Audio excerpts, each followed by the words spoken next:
Torture ചെയ്യാൻ വഴി കാട്ടി കൊടുക്ക. ചില സിബ്ലിങ്സ് ഒക്കെ പറയണം, ഞാൻ ഇന്റർവ്യൂ എടുക്കുമ്പോ ചേട്ടൻ കാണിക്കുന്നതായിരിക്കും കറക്റ്റ്, അപ്പൊ ചേട്ടനെ തന്നെ ഞാൻ ഫോളോ ചെയ്യാറുണ്ട്.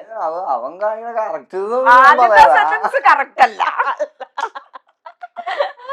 റോണിത്ത് എന്തെങ്കിലും സംസാരിക്കേ? സംസാരിക്കുന്നുണ്ടല്ലോ. റോണിത്താണോ?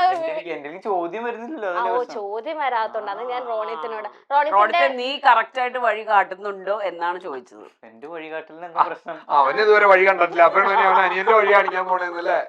അല്ല, റോണിത്തിനായിട്ടുള്ള ഒരു ചോദ്യം ഉണ്ട്. ഗേൾ ഫ്രണ്ടിന്റെ പേരെന്താ?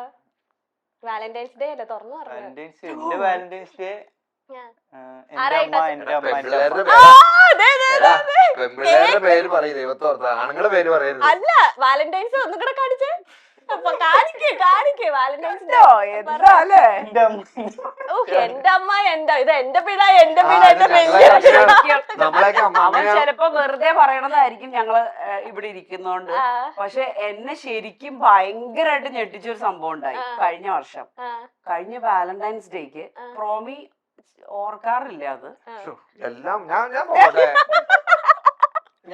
അല്ല അങ്ങനെ വാലന്റൈൻസ് ഡേ ആണെന്ന് പറഞ്ഞ ഓർത്ത് അങ്ങനെ ഒരു ഗിഫ്റ്റ് മേടിച്ചു തരോ അങ്ങനെ സംഭവങ്ങളൊന്നും ഞങ്ങൾക്ക് ഉണ്ടാവാറില്ല. കഴിഞ്ഞ വാലന്റൈൻസ് ഡേക്ക് ഞാൻ ഗിഫ്റ്റ് തന്നില്ലേ എനിക്ക്?